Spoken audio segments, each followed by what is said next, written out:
that high-income countries have spent on fiscal stimulus to date. We urge countries to fully finance the ACT Accelerator as the best investment in the global recovery. Today, WHO gave emergency use listing to Johnson & Johnson's COVID-19 vaccine, making it the fourth vaccine to receive WHO's approval. Emergency use listing is the green light for a vaccine to be procured and rolled out by COVAX. As you know, the J&J vaccine is the first to be listed as a single-dose regime. WHO will convene its strategic advisory group on immunization experts next week to formulate recommendations on the use of this vaccine. As new vaccines become available, we must ensure they become part of the global solution and not another reason some countries and people are left further behind. We hope that this new vaccine will help to narrow vaccine inequalities and not deepen them. The COVAX facility has booked 500 million doses of the J&J vaccine, and we look forward to receiving them as soon as possible. Health workers and older people all around the world need this vaccine. COVAX is ready to deliver it, and countries are ready to roll it out. In total, COVAX has now delivered almost 29 to 30 million doses of vaccine to 38 countries. Globally, 335 million doses of vaccine have been administered in 144 economies. 76% of those are in 10 countries. The inequitable distribution of vaccines remains the biggest threat to ending the pandemic and driving a global recovery. As I said last week, one of the major challenges we need to solve is how to dramatically increase production of vaccines. This week, WHO and our COVAX partners met with industry representatives and other stakeholders to identify issues and solutions. Manufacturing any vaccine requires a lot of supplies, including glass vials and plastic filters and the raw materials needed to make them. The sudden increase in demand for vaccine production has led to a shortage of this and other supplies, which is limiting the production of vaccines for COVID-19 and could put the supply of routine childhood vaccines at risk. Some countries have imposed legal restrictions on the export of critical supplies. This is putting lives at risk around the world. We call on all countries not to stockpile supplies that are needed urgently to ramp up production of vaccines. In a global pandemic, no country can go it alone. We're all interdependent, and no country can simply vaccinate its way out of this pandemic. We cannot end the pandemic anywhere unless we end it everywhere. The longer the virus circulates, the higher the chances that variants will emerge that make vaccines less effective. But variants don't make physical distancing less effective. They don't make hand hygiene, masks, ventilation, and other public health measures less effective. We must continue to do it all. Christian, back to you. Thank you very much, Dr. Tedros. This we're opening the floor for questions from the media. Let me remind you, in order to ask a question or put yourself on the queue, raise your hand. We already have a good list of hands up. And then when I call upon you, please don't forget to unmute yourself. So with this, we're starting with the first question. This goes to Nina Larsen from AFP. Nina, please unmute yourself. Thank you. Can you hear me? Go ahead. Okay. Thanks so much for taking my question. I was wondering on the approval today of the Johnson & Johnson vaccine. You've been promised 500 million doses. How quickly do you expect those to arrive? Are they already ready to go? Thank you.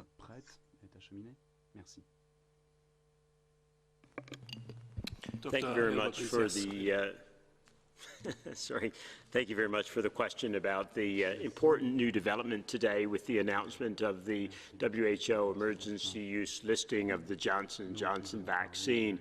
With this product now we have not only an expanded armamentarium of vaccines to use against the COVID-19 virus, but we also have a vaccine that is even better suited to some of the countries that are worst hit and affected by this, by the pandemic, because this is a vaccine, as you've seen, that can be used with a single dose, doesn't require the same ultra cold chain requirements, etc. So we are very keen to get this into the program and into use as rapidly as possible. As you know, COVAX has an agreement for over 500 million doses of this product. What we're trying to do is work with the company to bring that forward as early as possible, and we're hoping by at least July that we have access to doses that we can be rolling out, if not even earlier. Marianne, you may want to add. No, just a quick information, thank you, Nina, that WHO's advisory group, strategic advisory group on immunization will be assessing the recommendations for the Johnson & Johnson vaccine on Monday, so this is another welcome news, and also the fact that J&J has already announced that it's expanding its manufacturing capacity to other countries, including developing countries also. It's good news in terms of not short term, but in mid and long term, it's good news for the provision to the COVAX facility. Just to add very briefly again and to re-emphasize the point made by the Director General that the WHO welcomes any company that would like us to support or help in any way the expansion of the manufacturing capacity, either in terms of fill and finish, if there is already bulk production. Our partners in COVAX, CEPI, have identified fill and finish capacity that is immediately available to any company that would like to use it to expand supplies, and then potentially also, of course, for further technology transfer agreements. So we are ready and willing to help J&J and any other company that would need our support. Thank you. Thank you, and we will also make the findings of the SAGE meeting on Monday public, most likely on Wednesday. We'll give a statement out about this. The next question goes to Jason Beaubien from NPR. Jason, please unmute yourself. Great. Can you hear me okay? Go ahead, please. Yeah, I'd like to just follow up on the AstraZeneca situation.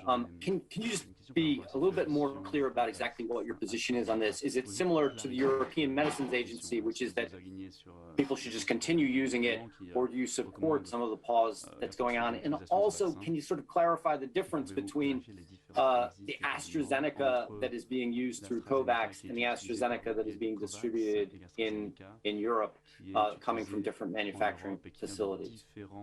Thank you, Jason. Dr. Simon, please. Thank you very much, Jason. And you know that we have an active surveillance system for safety in adverse events of following immunization. It's very active, and we're working across all regulatory networks in the world. So it's WHO does rely on EMA information, but WHO also has a global advisory committee on vaccine safety, and this advisory committee is already assessing the data that has been provided by the European medicines agencies and by the countries as we speak. And so WHO is very much aligned with the position that, that we should continue immunization until we have clarified the causal relationship. And just to remind everyone, because people die every day, and we have more than 300 million people who have taken the vaccines, have been immunized globally. So there will be people who have been immunized who will die of other causes. You know, and this is, so far, the preliminary data we have seen doesn't lead to a causal relationship, because what we see is that it's not different from the how do you say, the thromboembolic, which is a disease, a blood clotting disease event. The percentage of what we have seen, it's not different from what it's seen in the general population, the deaths and the occurrence of these events. So this is being investigated as we speak, and we'll probably have a statement on this mid-next week as the investigations are concluded. Thank you very much, Dr. Simao. We move to the next, that's Catherine Fiancon from France 24. Catherine, unmute yourself, please. Yes, thank you, Christian. Nice to hear your voice. Good afternoon to all of you. I would like to come back on the AstraZeneca vaccines and the countries that have decided to stop using it. I would, if I remember well, WHO and EU did recommend the AstraZeneca vaccines that were manufactured in India and in Korea. So I'd like to know if the other sites where the vaccine is produced have been investigated or checked by your experts. And I'd like to know if the batches are coming from the batches that were used in the 8 or 9 countries are coming from the same site. Thank you. Sorry, that goes to Dr. Simao, please. And I apologize, Jason, because I forgot to respond to that second part of your question, and now we have, thank you for the question. You know, we're talking at the moment about 2 batches that are produced in Europe. Okay, so this is important because it's important to clarify that the COVAX facility is distributing vaccines that are produced in India by the Serum Institute of India and from the Republic of Korea producer SK Bio. We have had lots of requests today to clarify this. So these batches were being used only in some countries in Europe, so they are not the same batches. They are not being used elsewhere. So we're talking about the 2 batches. I don't have the information right now whether they come from the same manufacturer, but they are manufactured in Europe. And like I said before, we're still checking and investigating if there is a causal relationship or not. So some of the countries have suspended just the use of these batches, not all the vaccination. And some other countries have suspended the vaccination, but it's related to specific batches. Thank you. And Dr. Swaminathan, please.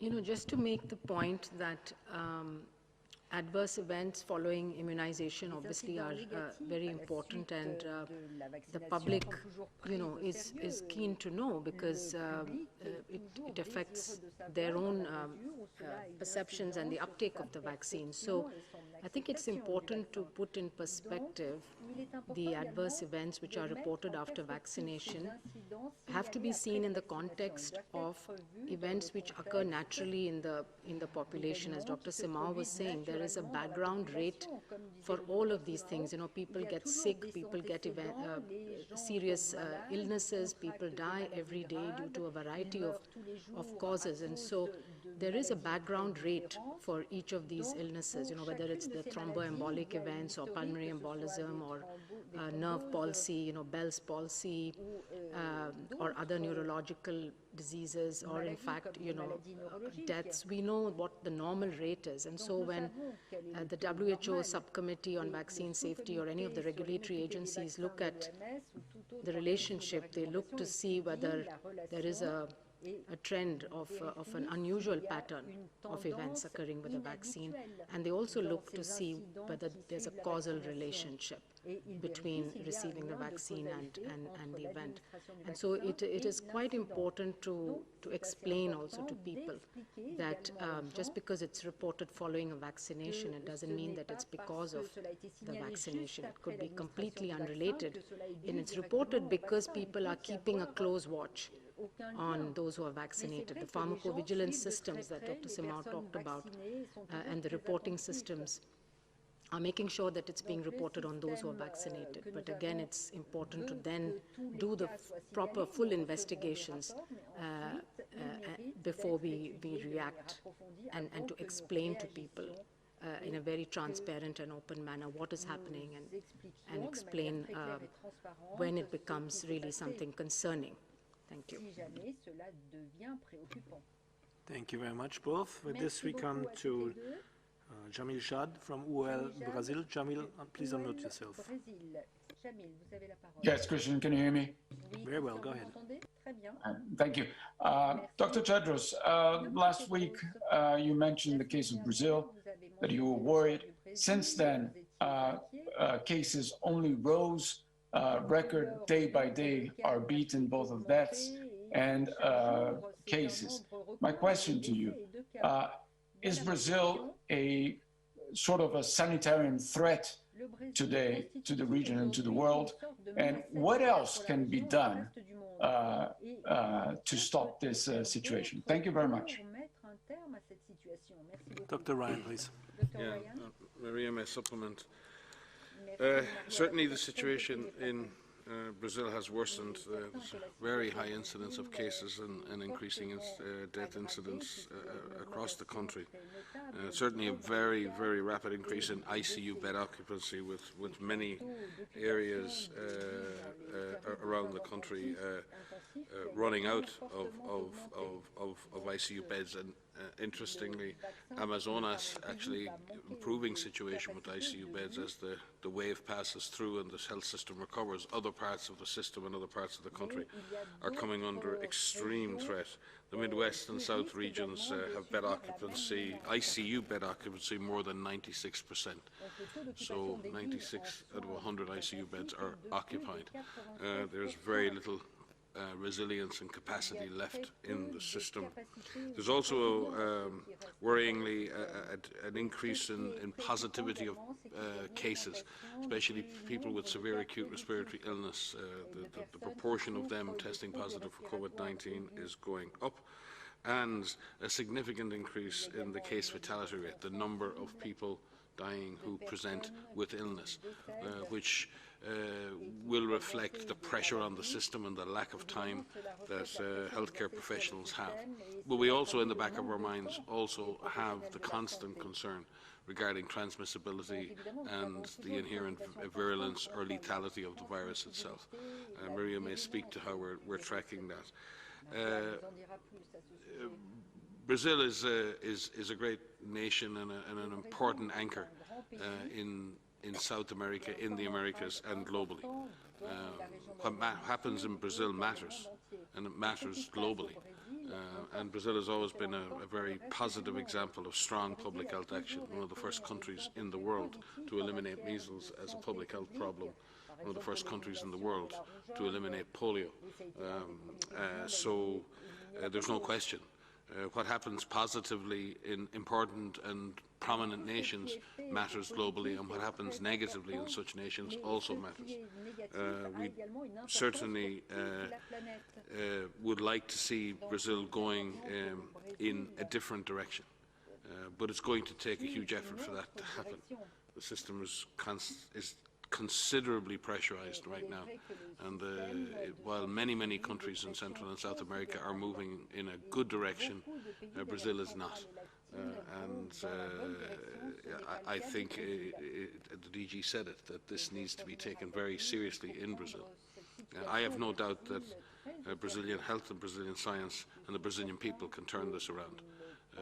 The issue is, can they get the support that they need to be able to do that. Maria can speak to what we know, or increasingly know, about particularly the P1 variant in Brazil. With that in mind, all variants of concern are important nationally, and all variants of concern are relevant globally, because we don't call them variants of concern because of their national impact. We call them variants of concern because they have potential implications beyond national borders. Maria? Thanks, Mike. Yes, that's right. So the P1 variant, the variant that is circulating in Brazil, is of concern because it has a number of mutations that confer increased transmissibility, and there are some studies that suggest that there is increased transmissibility associated with this P1 variant. And that is important because the more cases that you will have, the more cases that will require care and need hospitalization, and in a situation in many states that are already overwhelmed and overburdened, that will put more pressure on the system, and there could potentially be more deaths associated with that.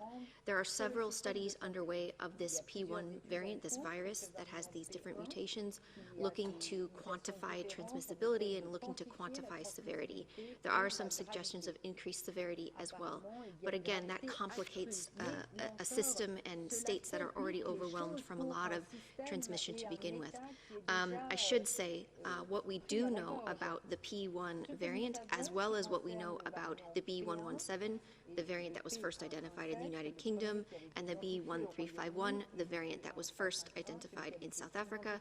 The public health and social measures, the physical distancing, the masks, the hand hygiene, the ventilation, and the IPC measures that are put in place in health facilities as well as outside of health facilities work against these virus variants. And we have seen in a number of countries the application of these individual level measures, the community level measures, the diagnostics still work. These are driving transmission down. And so it's still, these virus variants still can be controlled. Complicates matters if you have a virus that spreads more easily, but they still can be controlled. WHO, we expect that there will be more virus mutations. We expect that the virus will continue to evolve, which is why we have put a system in place to track evolution, to track these mutations. And this has been in place since the beginning of this pandemic, more than 14 months ago. And that tracking system has grown into a global monitoring and assessment framework that includes many different elements, first starting with surveillance, making sure we have good epidemiologic surveillance, we have strong virologic testing, we're using PCR testing, we're using antigen-based tests in countries so we know where the virus is. We take a subset of those, and those are sequenced so we can look at the different mutations within countries.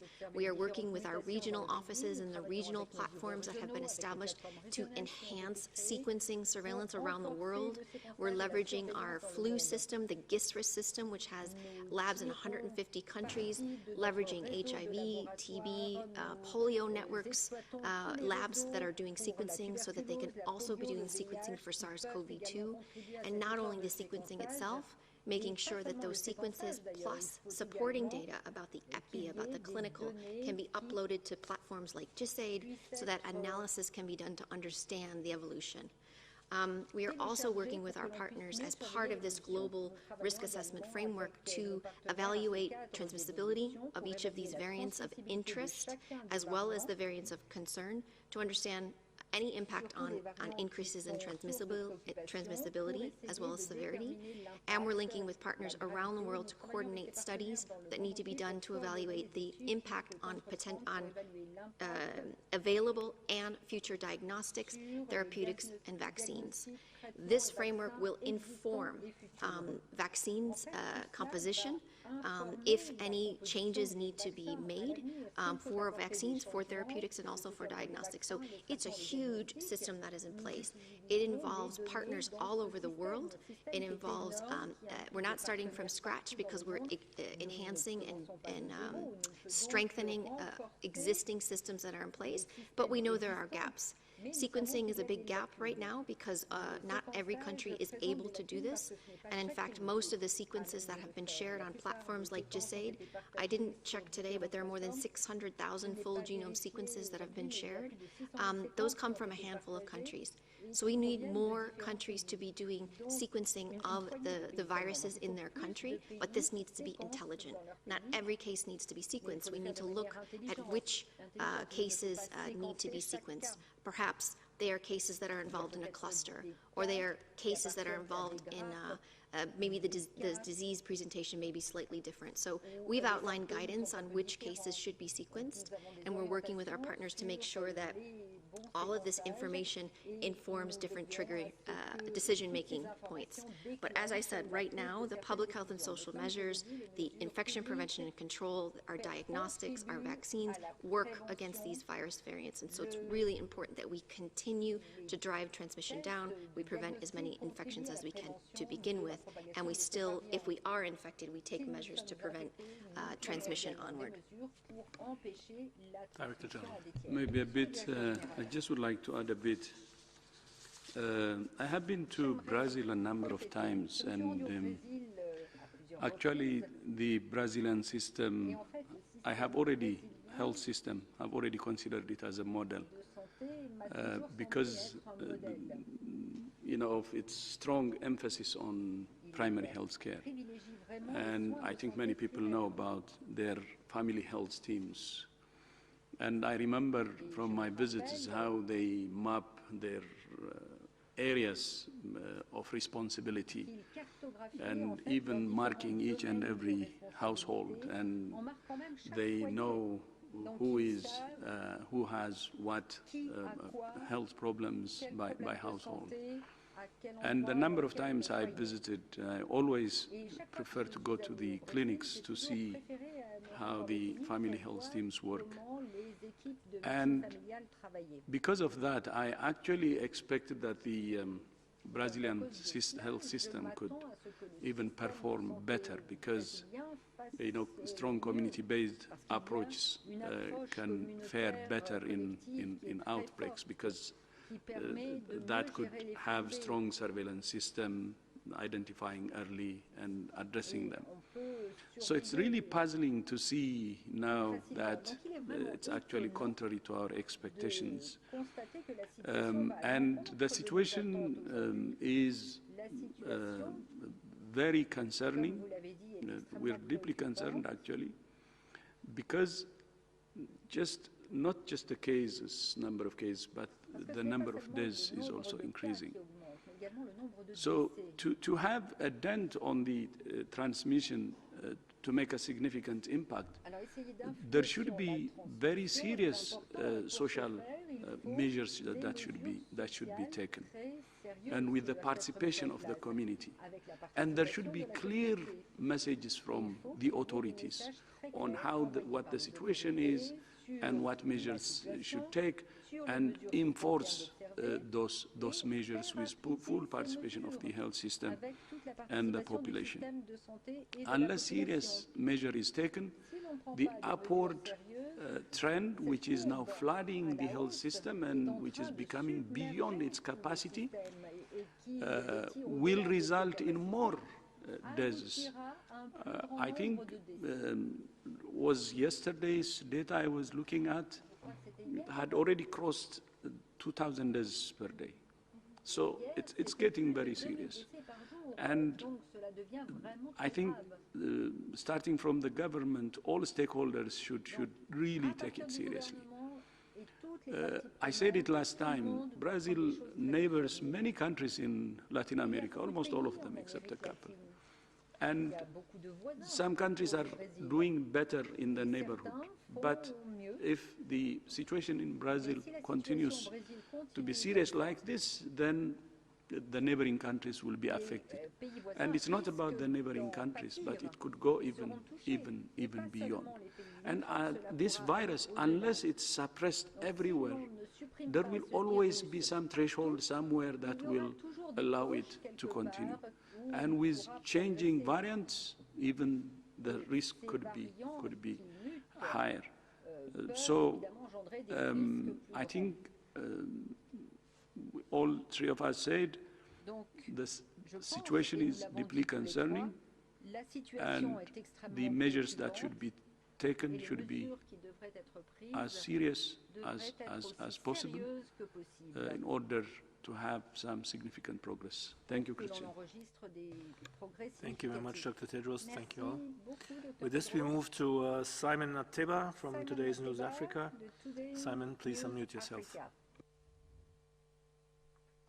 Thank you for taking my question. This is Simon Ateba with Today News Africa in Washington, D.C.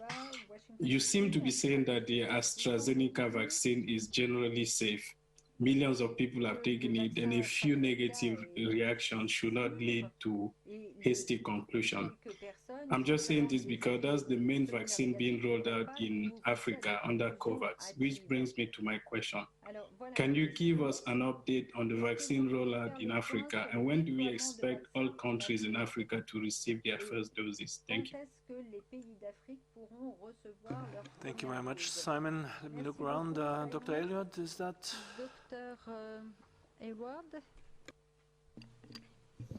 Thank you very much, Simon, and thank you for the question.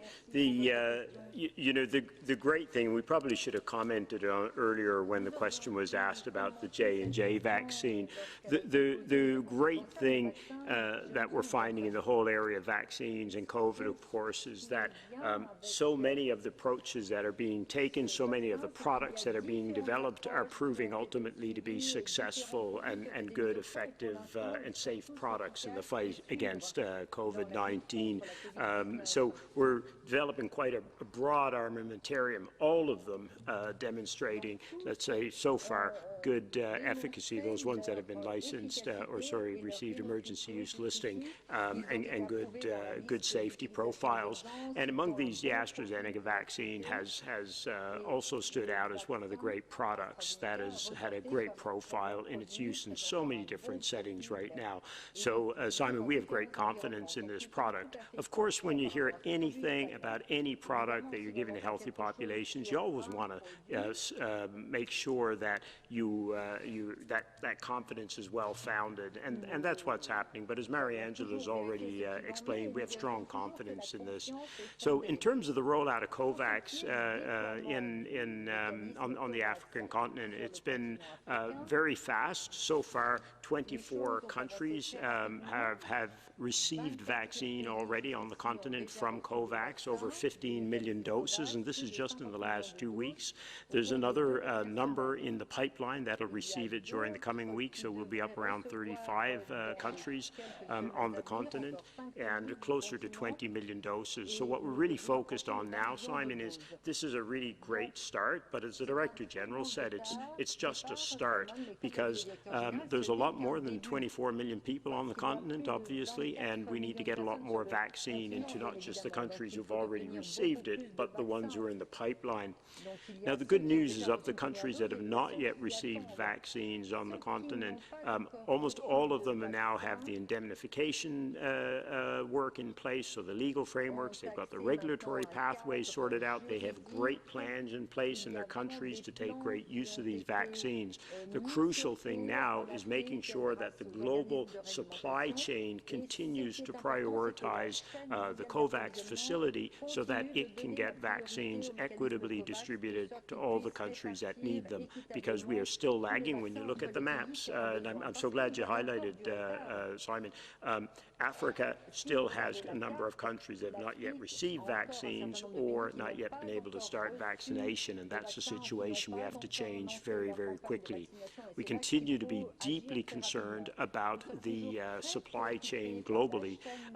As you have seen in the press and other accounts recently, there's lots of challenges, and AstraZeneca has had challenge maintaining its supplies, and we need to make sure that despite those challenges, we continue to prioritize getting this vaccine into the continent. Thank you. Thank you very much, Dr. Elwood.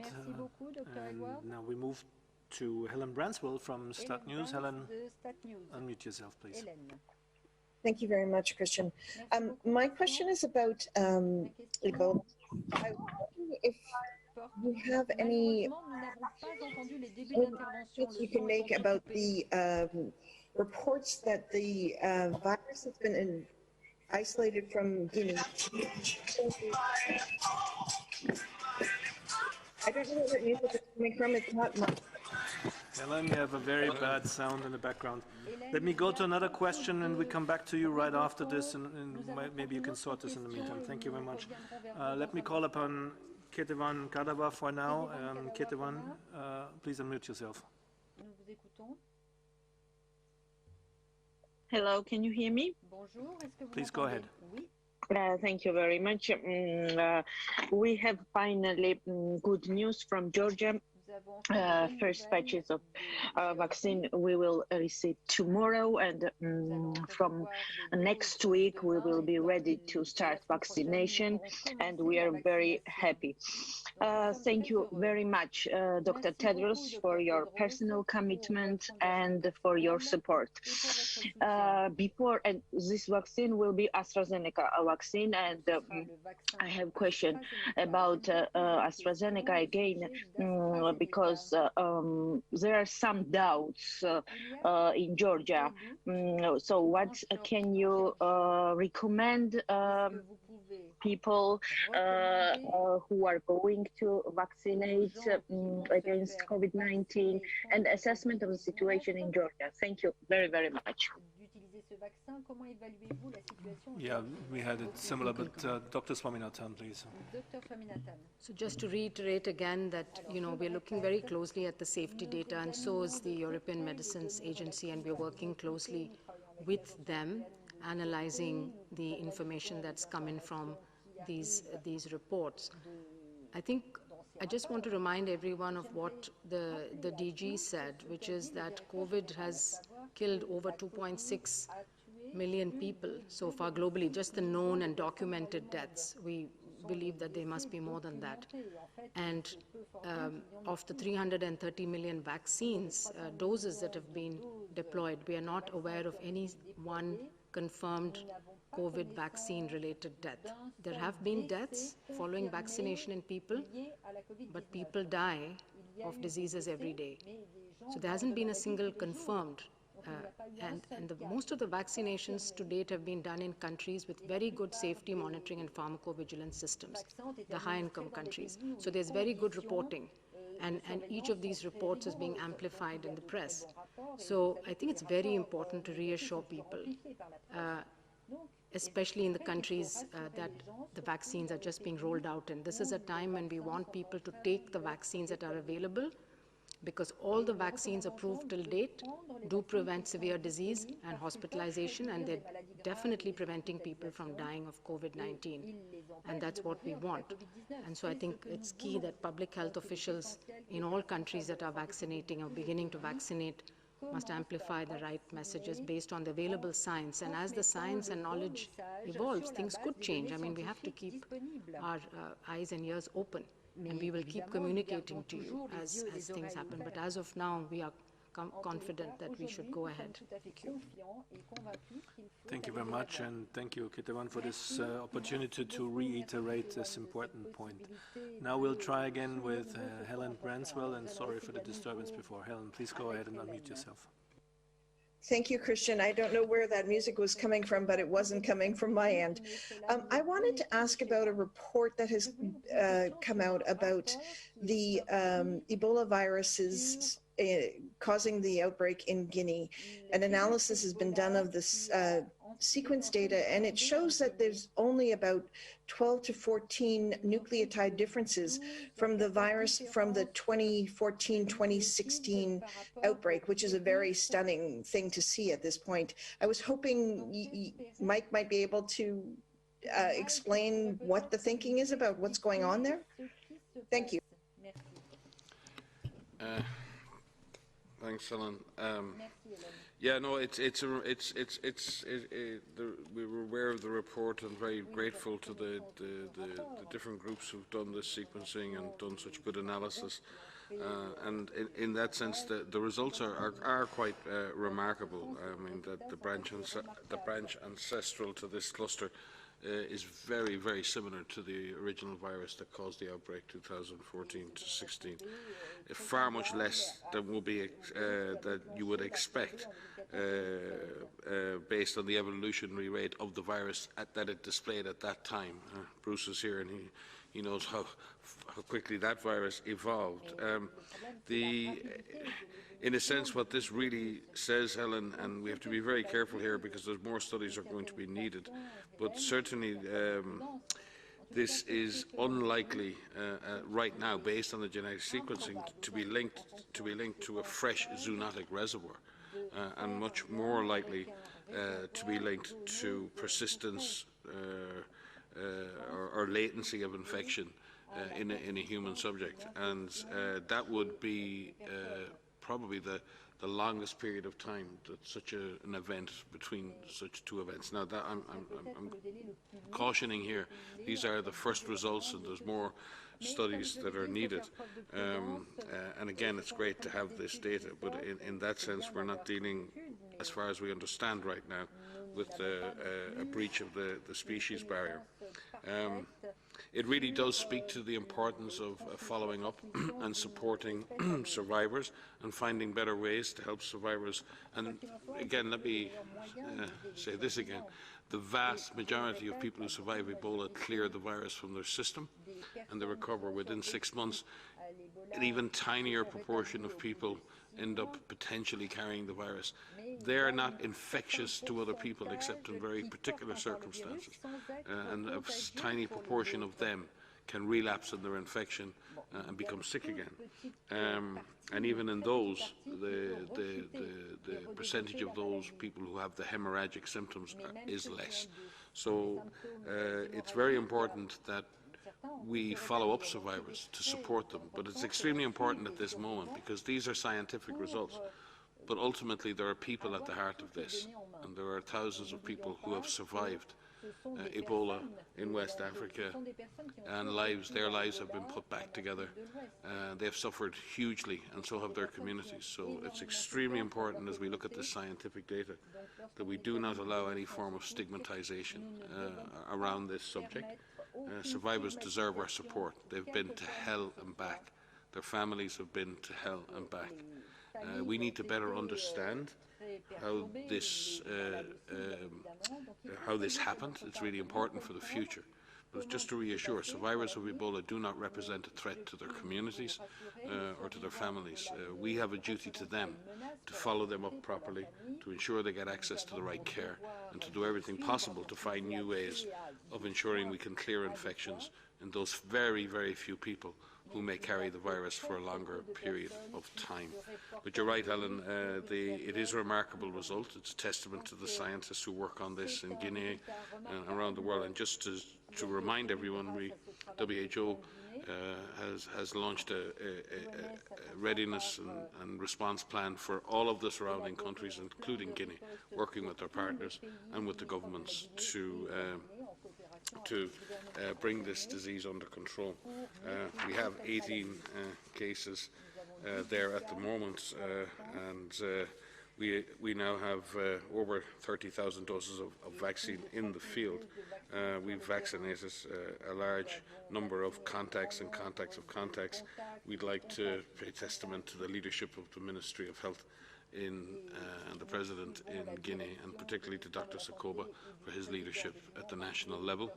And we encourage all partners to work under the coordination of Dr. Sakoba and the UN system in order that we can deliver the best services on the ground. We have vaccinated nearly 3,000 individuals so far in a targeted ring vaccination. We don't vaccinate the whole population, we vaccinate contacts of those contacts. It's a very targeted vaccination along social and contact networks. It was highly successful in the last outbreaks in Congo. We're making very good progress with that right now. Again, this disease causes fear in communities, and again, those communities in West Africa who went through the horrors of the West Africa outbreak deserve our support now. First and foremost, to stop this virus dead in its tracks, but two, to support them at the community level in terms of dealing with the fear and the genuine fear that they have around this disease potentially spreading. I don't know, Bruce, you have the institutional memory for this West Africa and did so much in your leadership role there. You may have a comment as well. Helen, we'll be very happy to follow up with you with more details. And Dr. Pierre Formonti leads on the technical side here. Dr. Salam Gay is our Regional Emergency Director, and I think we have Michel Yao online. Michel is not with us. Oh. well, Michel is embedded. He's in Guinea and is working very, very closely with Dr. Sakoba under his leadership. So, Bruce, you may have a comment to make. I don't know. Thanks, Mike, and thanks, Helen, for the comment. I think Mike really hit the nail on the head. In the West Africa Ebola outbreak, we learned so much. You know, it's interesting. We'd known this disease for dozens of years at that point. This was a new environment. It was a whole new scale as well. And one of the things we learned, as Mike highlighted, was just how there could be persistence and longer-term shedding than we'd originally realized of the virus. It was also one of the first outbreak, if I remember correctly, where we were able to actually apply molecular tools in real time. That was really toward the end of the crisis to help us understand how it was evolving, how to tackle it, and also manage some of the risks. And in that vein, I would want to reinforce a little bit what Mike has said. This is some new results that we've just seen, and the biggest mistake we could make would be to jump conclusions about what this means about the outbreak and its evolution and the risk. We know how to tackle this disease very, very well, and I tell you, in West Africa, in Guinea, in this area where I spend a lot of time with Dr. Sakoba and the colleagues, these people really know what they're doing when it comes to managing this disease. And I think we will understand in the near term what the genetic results that we're seeing mean. But again, the important thing is we have the tools we need to tackle this. We have a community that knows how to tackle this, and we have new tools. And I think we just need to be careful that we don't overinterpret what is the evolving information. We made a couple of mistakes in that regard in West Africa back 3-4 years ago, and we don't need to do that again. So thanks for raising it, though. Super important that we have this discussion. Thank you very much. May I just add that the donor countries out there may consider supporting the government of Guinea and the surrounding countries as they implement these response plans. And to date, everyone, I know it's very tough. There are so many issues out there for donors to consider, not least of which in Yemen and Tigray and so many other desperate tragedies, and also COVID. But the Ebola outbreak is one, and we've seen in the past, if Ebola is left to burn slowly, it can quietly expand and it can cause a problem. Prevention is the best cure in this particular case. We saw the investment in preparedness in Uganda last year. We saw the value of that. Uganda ended up with 2 importations of disease. It had no secondary cases. It nailed it. It absolutely did the right thing, and so did the other surrounding countries. Now we need to make sure that the countries surrounding Guinea and Guinea itself have the resources, and what we've seen is a remarkable increase in human capacity and technological capacity in countries, in Africa in particular. What they sometimes need is quick resources in order to be able to scale up the response. WHO is out there asking countries to consider funding this regional plan to contain this disease in support of the ministries, and we'll be delighted to provide more information on that in the coming days. Christian, sorry to jump in again, but Mike made this comment earlier that the people who've suffered this disease have been to hell and back, and their families have. And this virus is really a devil of a virus, to use Mike's metaphor. And that support to Guinea, which can easily be forgotten at this time, is going to be absolutely vital. These people know what they're doing, but they're going to need the support to be able to implement, especially in the areas where are being hit. These are some of the most vulnerable and needy areas.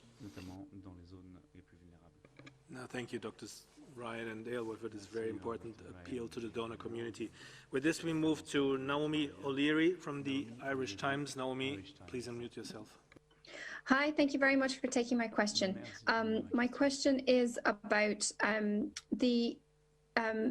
how much of a concern are U.S. restrictions on vaccine exports, given its importance in manufacturing, particularly the Johnson & Johnson vaccine, but also the AstraZeneca vaccine, and there are reports that tens of millions of doses are already stockpiled, ready to go, but not being exported anywhere.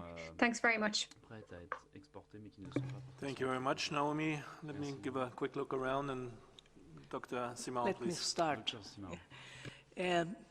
As we mentioned previously in pressers, the WHO is always very concerned about export bans on products that will help to end the acute phase of this pandemic, and this is related also to the vaccines, to the ingredients to produce vaccines, and to any other products. And we have seen increased move from some countries in putting bans or restrictions on exporting goods that are actually very much needed globally at this point. So WHO very much discourages the use of this type of measure that can decrease the chances that we achieve better and more equitable access to vaccines around the world. And maybe someone else wants to. Dr. Aylward, please. Thank you, Christian. Naomi, thanks for the point. One of the, or the question, one of the great things about this response, and now that the vaccines are being available, has been the emphasis of every country, every manufacturer to ensure that no vial lays idle. And in fact, that's a bit the theme that we're hearing again and again. And as people look at where vaccines can be best used, people are talking to us about how they can make donations. This goes back almost to December, and as the Director General has been calling for, we've been pushed very hard from the COVAX side to ensure that any vial that comes to us will be used and put to work immediately.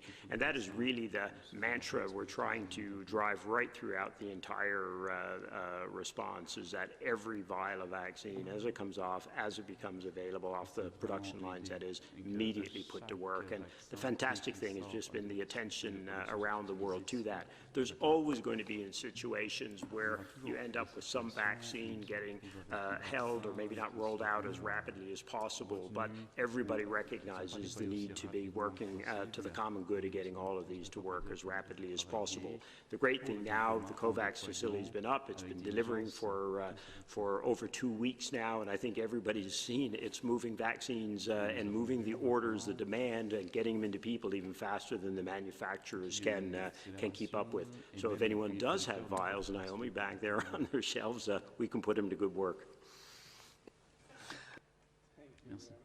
Thank you very much for this.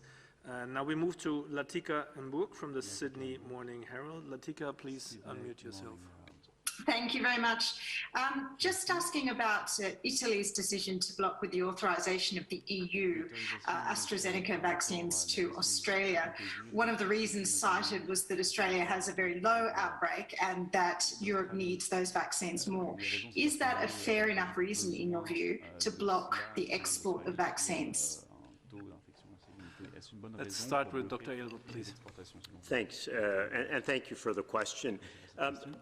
At the beginning of this crisis, we had to sit down and, as the vaccines were being developed, put together a framework for how to ensure their optimal use as they rolled out, the equitable and fair allocation of these products. And Dr. Mariangela Simao has led that work and would be a good person to comment it. But it was, as we looked at how do we roll these things out as fairly and equitably as possible, and we looked at the threat and the risks around the world, and we're dealing with a virus which is distributed ubiquitously, right? It's all over the world at this point, and at the same time, we have older populations, we have healthcare workers all over the world, so the people who are vulnerable, who are going to be most highly exposed, most at risk of severe disease, also distributed. So what we're looking at is how do we reduce that risk of severe disease, and with it, the risk of death, obviously, but also the risk of ICUs getting clogged. So what we're trying to do is ensure we roll these vaccines out everywhere around the world, because every country has populations that are at risk. Every country needs access to these products. So that is what underpins the strategy behind the rollout of these products, and the reason that we give such emphasis to ensuring every country has access to these. Every country has healthcare workers. Every country has older populations. And as we've seen as well, although a situation may look quiet in one country or another, it can explode very, very rapidly, right? We've seen countries with very few cases, all of a sudden reporting hundreds within days. And so for that situation, you want to make sure that you reduce that risk everywhere to the degree possible. I don't know if Mariangela wants to add. Just a quick comment, because we are also always pushing that this virus is present everywhere, right? And that the risk of outbreaks, even in situations where it's apparently under control, has been proven over and over again that it can happen again. So no one is safe yet, right? And so it's needed, we need to prioritize the vaccination for, like Bruce said, for the older groups and for healthcare workers and people who are at risk of dying. And we are talking about it across the world in all countries. And Dr. Ryan, please. Just on Australia, and I think it's probably a good lesson for many of us. Australia had 2 peaks in transmission, in daily peaks. They never exceeded 1,000 cases a day. Australia's had less than 30,000 cases overall, less than 1,000 deaths. The last peak was last July. Australia not only flattened that curve, it destroyed that curve, and it has kept it at that really low level since. That didn't happen by accident. That didn't happen because of luck. That happened because the Australian government applied a comprehensive strategy to suppress this virus, to track contacts, to test. And they went after this virus in a way that was just truly impressive as a public health operation. And it was done in the face of a lot of criticism at the time, and there were good days and bad days, and there were genuine dilemmas at community level. And there were many times when I think Australia took very severe action in response to a very small number of cases, small clusters, very big responses. But I think there are some real lessons to learn from the experience of Australia. For Australia, though, right now, because they've managed to do just that, the seroprevalence of this disease is very low. So the Australian population remain overwhelmingly susceptible to this virus because they have been protected by their government, protected by their public health system, protected by the strategy that was used by Australia. In my view, I'm not comparing countries, but that success in protecting your population should not result in you lacking access to that, which will give more permanent protection to that population. But I think it's an important reflection to look at and I would point many countries to look at Australia's experience and how to contain, suppress, and a lesson for the future, I think, as we move forward. Vaccines alone will not be the answer. I think we need to use vaccines and then look at the strategies implemented by countries like Australia and New Zealand.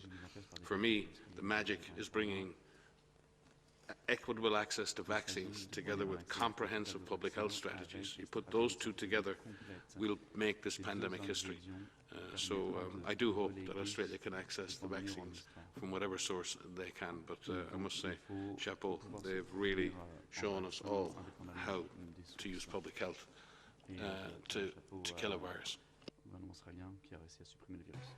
Thank you very much. And with this, we come to the end of our briefing. We're already over 1 hour, and we actually made it to 9 questions, which is extremely good. Thank you all very much. And before I hand back to Dr. Tedros for the final words, let me remind you again that the comments will be posted will be sent right after this briefing.